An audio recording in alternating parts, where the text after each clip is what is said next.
Bonjour très chers compatriotes gabonais. En vos rangs, grades et qualités respectives, vous allez bien devoir m'excuser parce que je sors à peine de l'hôpital pour des questions de santé et je tombe sur le remaniement gouvernemental. Et lors de ce remaniement gouvernemental qui est intervenu à ce jour, je voudrais d'ailleurs commencer par féliciter les promus, ceux qui ont pu résister à cette architecture gouvernementale.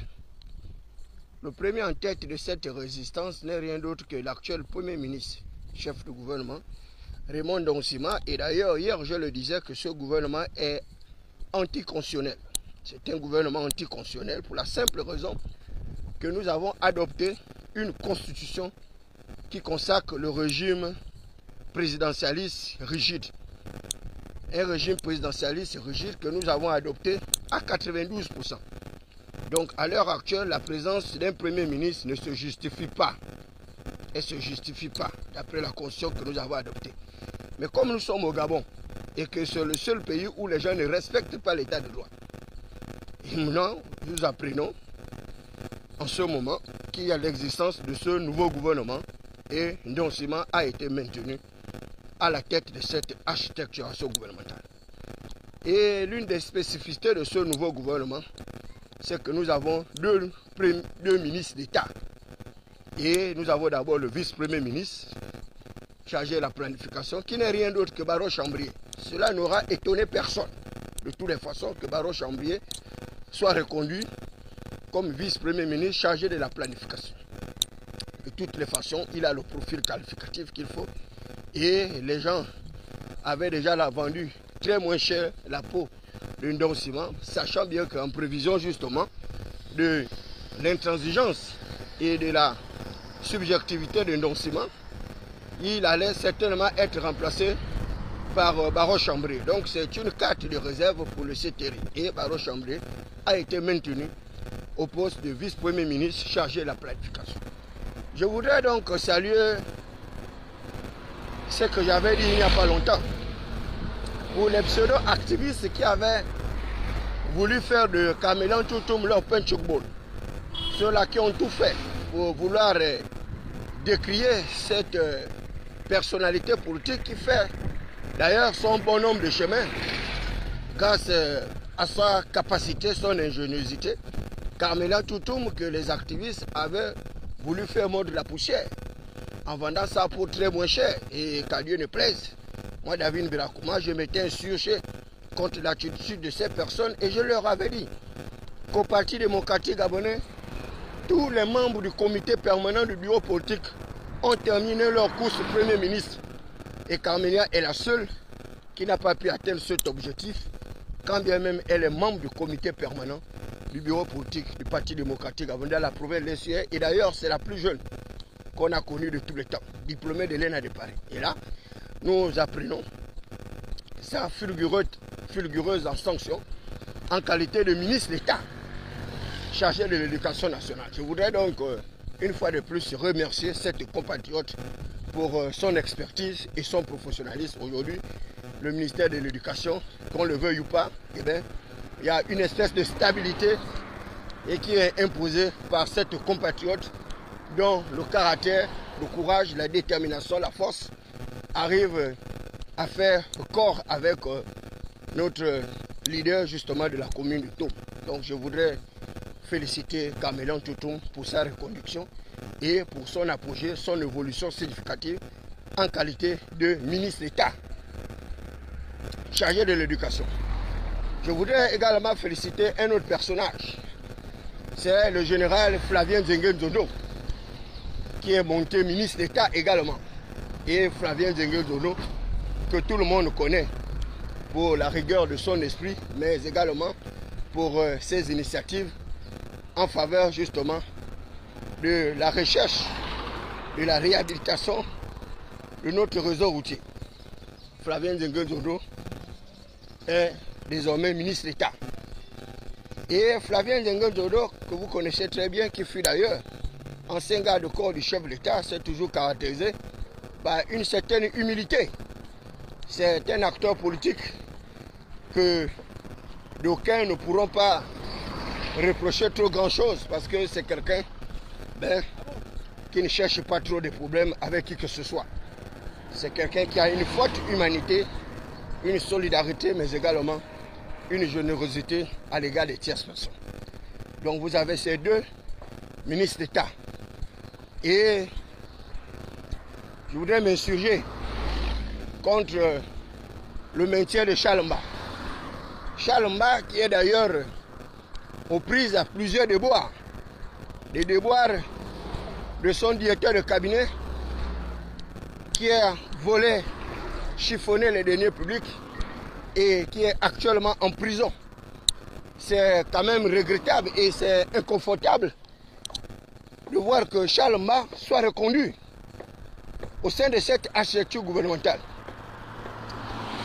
Je voudrais que vous puissiez transmettre ce message au chef de l'État. Vous savez, le Gabon, je l'avais dit depuis l'époque d'Ali Bongo Ondimba, que le lieu du Gabon est un lieu extrêmement mystérieux, un lieu vindicatif et revanchard. Brice-Coteau Oligui Nguema aujourd'hui est en train d'amorcer une mauvaise pente, une très mauvaise pente. Et il est en train de reproduire le même schéma qu'Ali Bongo Ondimba. Et c'est très dangereux pour l'unité de notre pays, pour la paix sociale et pour la confiance que nous avons su placer en ce compatriote que d'aucuns continuent à qualifier comme étant le libérateur, comme étant le héros. Mais malheureusement, notre frère, notre bienfaiteur, s'écarte dangereusement de sa mission première. Et les mêmes causes produisant les mêmes effets, eh bien c'est tant mieux. Je dis bien c'est tant mieux. Parce que la reconduction de Chalomba est une espèce de provocation. Je l'ai répété hier, que le directeur de cabinet de Chalomba n'est pas responsable des détournements de fonds publics. Il n'est pas administrateur de crédit, il est administrateur délégué de crédit. L'administrateur de crédit, c'est Chalomba, ce pseudo-expert comptable qui a siphonné l'argent de l'État et dont on voudrait protéger. Alors qu'on parle de la justice, on parle de l'état de droit. C'est vraiment honteux. Et c'est dommage et regrettable de se comporter ainsi et de ne pas écouter la voix du peuple. Il y a eu également le maintien du ministre de la Justice. Un ministre de la Justice totalement aux antipodes des aspirations légitimes du peuple souverain. Paul-Marie Ngonjou est pratiquement un oncle à moi, parce que j'entretiens de très bonnes relations séculaires avec cette famille depuis plus de 20 ans. Mais son maintien au niveau de la justice est une honte, parce que nous connaissons très bien qu'aujourd'hui, la justice gabonaise est au stade analytique, au stade embryonnaire. La justice gabonaise souffre d'une espèce de morosité, et une morosité sans perspective de paix, de partage et de développement. Il vous souviendra qu'il n'y a pas longtemps, nous avons vu ce jeune roi Noukwala qui a assassiné une jeune fille avec son frère. Et cet individu se trouve en France. Et chaque jour, il fait des vidéos pour narguer l'État gabonais. Le ministre de la Justice avait parlé de faire expulser ce compatriote de la France afin de venir répondre de ses actes. Jusqu'à présent, ils sont incapables. Incapables de faire rapatrier ce compatriote-là. Et on vient nous parler de la justice. Et les détourneurs de fonds publics sont là. On arrive à les enlever de leur poste à titre conservatoire. Ils sont remplacés et il n'y a pas de procès, il n'y a pas de poursuite judiciaire à l'égard de ces tierces personnes. Donc la justice gabonaise actuelle du gouvernement Raymond Dossima est comparable à celle d'Ali Bongo Ondimba, caractérisée par le règne de l'impunité, par la protection des puissants, des nantis, des aristocrates, des plutocrates, des émergents, des bourgeois, de la plus pire acabit. Et c'est dommage et regrettable. C'est comme si lorsque vous arrivez à faire mal votre travail, eh bien, on arrive à vous récompenser. Donc, le mari de Chantal Miboto, mon très cher grand frère, conserve son poste de ministre de la Justice. Et nous savons les raisons. Puisque Zakari Miboto a repris le règne du pouvoir comme par le passé. Ce sexagénaire ménopausé politique avec plus de 40 ans au sein de l'architecture gouvernementale et qui aujourd'hui fait la pluie et le beau temps aux côtés du CTRI. C'est vraiment triste et c'est honteux. Cette manière de se moquer de l'incrédulité spéculative des populations, se moquer de leur misère, de leur pauvreté, mais de toutes les façons qu'à Dieu ne plaise, on verra la suite. Je voudrais également saluer la montée en puissance de Jonathan Inyomba, qui a désormais un grand poste de responsabilité. Jonathan Inyomba, que vous connaissez très bien. Tout le monde connaît son profil qualificatif d'emploi. Chacun de nous peut taper sur son curriculum vitae. Mais qu'à Dieu ne plaise, vous savez, il y a dans la cour du roi des gens qui ont un certain nombre de privilèges au détriment d'autres. Certains sont des intrigants, pendant que d'autres sont des courtisans. Donc là, dans la cour du roi, tout le monde n'a pas la même sympathie du prince. Voilà les privilégiés du pouvoir. Ils étaient privilégiés du pouvoir d'Ali Bongo Odiba, filleul d'Ingrid Zobandama, où il est resté près de 20 ans questeur à l'Assemblée nationale. Monsieur Coffrefort, comme son frère Mundunga, qui nous a pondu un discours totalement surréaliste lors de la présentation de vœux du chef d'État. Mais qu'à cela ne plaise, ce sont des privilégiés du pouvoir. Et je le disais que c'est le même marteau qui frappait, dont on avait raccourci le manche pour mieux ajuster le coup. Nous arrivons là à une véritable confirmation d'un CTRI PDG en treillis. Et cela ne peut plus souffrir l'ombre d'aucune contestation et c'est dommage. C'est d'autant plus dommage parce que Mei Moussi qui a siphonné également l'État gabonais, et je l'avais dit que Mei Moussi en qualité de ministre de l'économie n'avait pas les compétences requises, n'avait pas les véritables politiques publiques de lutte contre le chômage, de lutte contre la pauvreté et d'arriver à la relance de la croissance économique parce qu'il n'avait aucune expérience.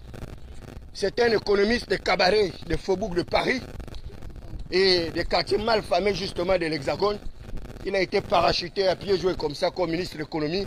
Et aujourd'hui, notre économie est pratiquement aux antipodes de la véritable réalité. Donc Mei Moussi est un incapable. Je le dis et je le répète que c'est un incapable. La preuve est là, l'endettement du Gabon est en train d'osciller des normes totalement inquiétantes. Et le fait qu'on l'enlève du ministère de l'économie est une confirmation qui n'a pas répondu aux attentes et aspirations légitimes du prince, mais également des populations. Le Gabon aujourd'hui est sur une pente déclinante avec une dette excessivement colossale qui arrive justement à court, moyen, long terme, arrivera à nous faire vivre la hantise des programmes d'ajustement structurel qui seront une fois de plus imposés par le FMI, le Fonds monétaire international. Et d'ailleurs, les autorités gabonaises ont fait appel au FMI pour venir regarder leur comptabilité et c'est dommage. C'est comme un enfant adulte incapable de pouvoir se mettre sur pied et de marcher sans les béquilles. Là encore, c'est une preuve supplémentaire que Mei Moussi était un usurpateur, un menteur avec des diplômes certainement contrefaits. Parce que vous ne pouvez pas avoir autant de capacité en économie et ne pas être capable de relancer la croissance économique par des politiques publiques, des politiques incitatives de relance de la croissance économique par la politique des grands travaux telle qu'elle avait été initiée par John Maynard Keynes pendant la période de reconstruction. Un petit pays comme le Gabon, il n'a pas réussi à redresser la barre. Et voilà des pseudo-économistes. Mei Moussi avec Charles Mba, les barreaux chambriers, ils n'arrivent pas à redresser l'économie d'un petit pays d'à peine 2 millions d'habitants avec des matières premières, des richesses colossales, avec un fond marin de près de 600 000 km. C'est incroyable.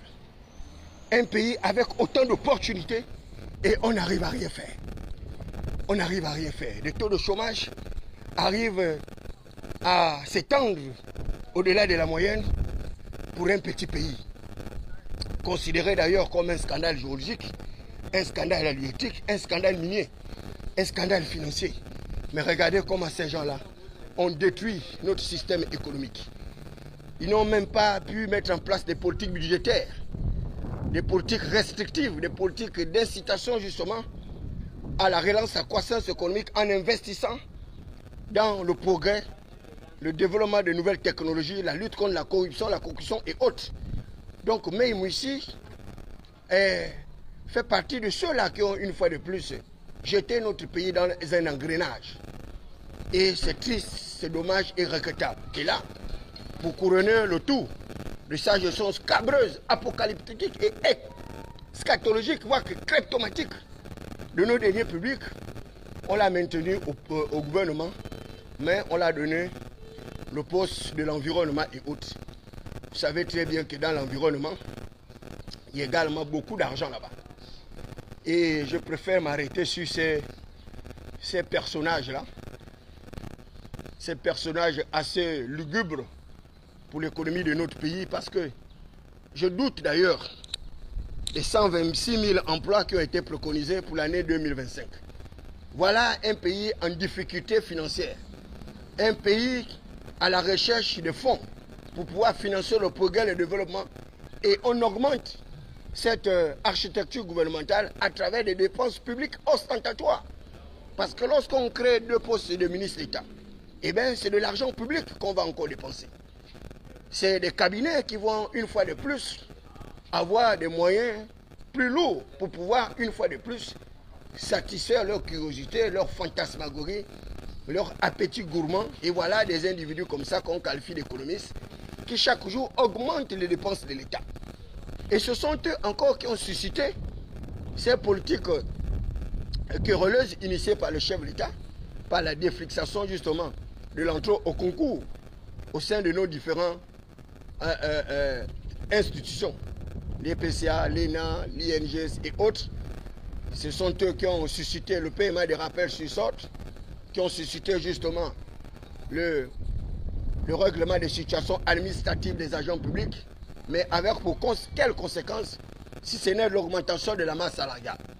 Et ils vont faire recours au Fonds monétaire international, et pourtant, qui va une fois de plus leur imposer les programmes d'ajustement structurel qui consisteront une fois de plus à véritablement faire un audit qui soit susceptible d'arriver à démystifier la fonction publique. L'audit de la fonction publique, où on nous a inventé les chiffres de 12 000 fonctionnaires ou fantômes ou quoi, eh bien c'était une simple supercherie administrative. Et d'ailleurs, la preuve est là, vous avez bien vu, qui m'ont identifié, moi, David Mbelakoma, comme un fonctionnaire fantôme, alors que je suis fonctionnaire du ministère des Affaires étrangères, catégorie A, hiérarchie A2, tout simplement parce qu'ils ont voulu m'empêcher d'avoir accès, de faire le concours de l'ENA pour pouvoir clore ma carrière administrative et diplomatique avec succès. Parce qu'il faut le dire que je n'allais jamais échouer à ce concours. Ce n'est pas possible. Un cerveau comme le mien, frappé du sceau du savoir et l'onction de la faculté, ben l'échec n'est pas admis. C'est 0% de possibilité d'échec dans un concours, surtout que je sais comment ils procèdent, ces personnes-là. Ils arrivent à favoriser les leurs, les plutocrates émergents, les bourgeois, les aristocrates, ces fils de faubourg, de palais, qui n'arrivent à fournir aucun effort. Et c'est nous, les fils des prolétaires, qui devons davantage travailler pour leur ressort vers la prospérité, pour pouvoir, une fois de plus, nourrir leur appétit gourmand, ces budgétivores sans base électorale, qui arrivent comme ça, une fois de plus, embrigader le chef de l'État, et qu'ils ont transformé à leur pantin de peluche pour pouvoir exploiter l'incrédulité spéculative des populations et une fois de plus accélérer le processus de déshumanisation, le processus d'accélération de la misère, de la pauvreté des fils des quartiers malfamés, des quartiers populaires qui ont toujours été les avant-gardes de toutes les batailles politiques, économiques et sociales. De toutes les façons, nous sommes en train d'aller droit vers un mur, puisque le chef de l'État a choisi cette voie d'affrontement et de confrontation avec la population. Mais c'est tant mieux. C'est tant mieux, nous allons aller aux urnes. Nous allons aller aux urnes lors de l'élection présidentielle anticipée. On verra les résultats. On verra les résultats. Vous savez, le peuple gabonais a cette spécificité-là d'être nonchalant, d'être endormi, mais c'est un peuple qui sait prendre ses responsabilités le moment venu. Excellence, Monsieur le Président Abik, chef de l'État, je vous le dis, vous êtes en train de susciter des politiques publiques qui vont se retourner contre vous. Ces politiques se retournent contre vous parce que toutes les personnes que vous êtes en train de mettre à vos côtés, à vos chevets, ce sont des personnes qui ne seront jamais capables de pouvoir vous défendre lorsque vous serez dans l'adversité. Et la preuve est là, les 4 mousquetaires, depuis qu'ils sont sortis de tout bois, depuis qu'ils ont posé des problèmes d'ordonnancement juridique, eh bien, il n'y a personne qui a réussi à pouvoir venir justement éclairer la lanterne des Gabonais. Et vous allez continuer à avoir le plus grand nombre de personnes contre vous, ceux-là qui vous ont auréolé, y compris moi-même. Je vous le dis, ces gens-là se retourneront bientôt contre vous. Parce qu'on se rend compte que vous êtes en train d'aider ces gens-là à développer le réflexe de l'impunité. Et nous comprenons aisément que ces gens-là sont protégés par vous. Dès lors que là, vous avez eu la possibilité de vous débarrasser d'eux et faire plaisir aux populations. Malheureusement, ce n'est pas, hein, c'est votre dernier cadet, c'est votre dernier souci. Vous n'en faites que cul. Ce qui vous intéresse, c'est vous accoquiner avec ces personnes-là. Et c'est dommage et regrettable. Et là, vous avez vu une fois de plus l'envolée de notre acteur politique que hier, par le passé, les gens considéraient comme un héros, que moi j'avais toujours considéré comme un affabulateur, au même titre qu'Alain-Claude Bebinze. Donc nous enregistrons la montée une fois de plus par des voix certainement louvoyées, des voix rocailleuses, épineuses de votre pseudo, je ne sais même pas comment l'appeler, le docteur. Celui-là qu'Alain-Claude Bebinze avait dit aisément à l'Assemblée nationale que le PDG au pouvoir n'attendait pas céder le pouvoir. Et d'ailleurs, la preuve est là. Le PDG, qu'on le veuille ou pas, est toujours au pouvoir.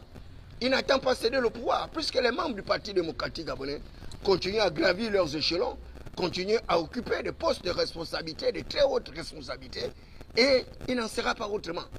Donc nous enregistrons l'entrée au gouvernement du docteur Akouré. C'est vraiment dommage, c'est un véritable recul démocratique. Un recul démocratique parce que dès lors que nous avons cette même vieille classe d'acteurs politiques, ces gérontocrates sans base électorale, qu'on continue à promouvoir au sein de gouvernements successifs, comme si le Gabon, justement, ne pouvait être que le leur, avec ces mêmes personnes, hein, ces vieillards politiques ménopausés, et qui sont là dans l'arène politique depuis pratiquement 30 ans, 40 ans, 50 ans. Et ces gens-là ne vont jamais en retraite. Alors que nous avons une jeunesse de plus en plus outillée avec les diplômes, qui n'arrive pas à trouver un emploi. Mais ces vieillards-là, ces lascars, continuent à être là, au sein de toutes les architectures gouvernementales. Ils étaient là à l'époque d'Omar Bongo Ondimba. Ils étaient là avec Ali Bongo Ondimba. Les voilà une fois de plus sautés à pieds joints avec le CTRI. C'est vraiment une désillusion. C'est honteux. C'est vraiment honteux. Je voudrais donc manifester ma gêne, ma désapprobation et mon mépris à l'égard de toutes ces personnes. Des personnes viles et serviles qui n'arrivent pas à mettre en place de véritables politiques publiques de relance de la croissance économique. Lutter contre les déficits budgétaires, ils n'en sont pas capables.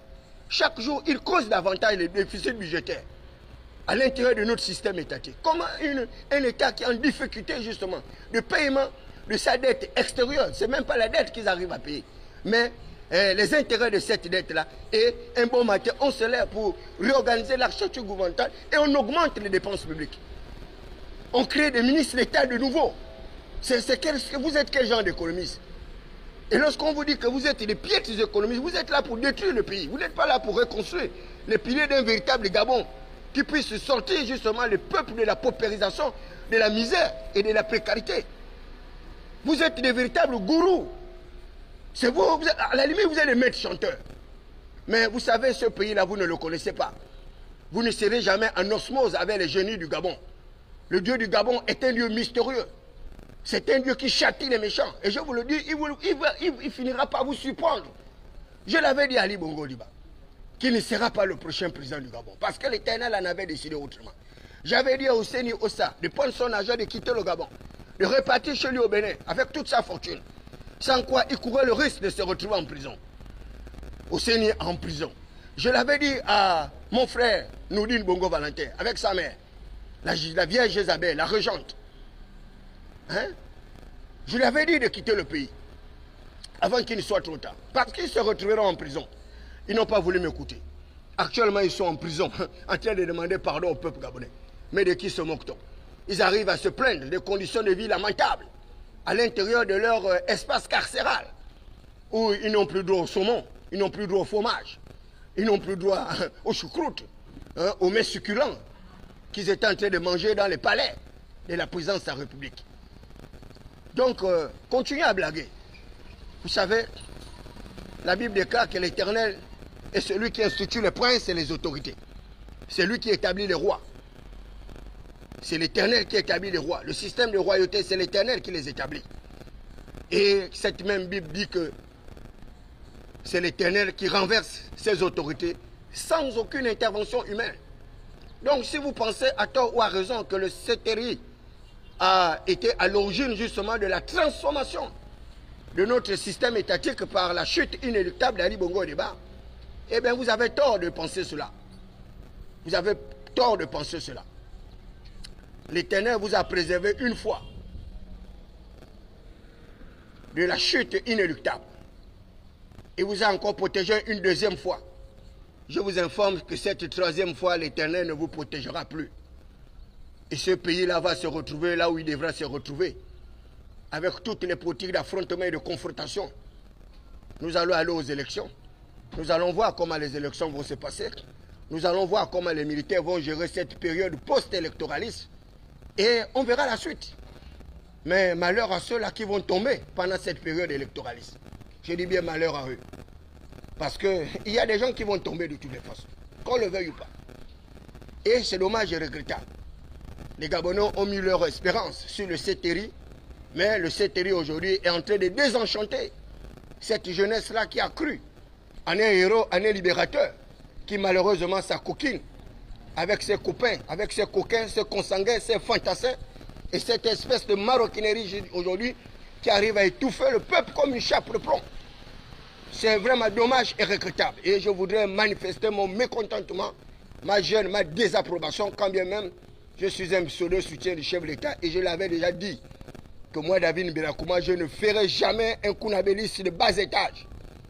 Je soutiendrai le chef de l'État en gardant toute ma substance, toute ma rationalité et toute mon intellectualité. Hors de propos pour moi de faire partie de cette jeunesse déscolarisée, analphabétisée, chanteuse de cantiques et de louanges mortifères pour pouvoir soutenir le prince béton alors qu'on voit bien que le pays est sur une pente déclinante qui risque une fois de plus de détruire nos acquis démocratiques, mais également nos acquis issus de la conférence nationale, c'est-à-dire nos libertés individuelles, nos libertés d'action, nos libertés de manifestation, nos libertés d'association et autres.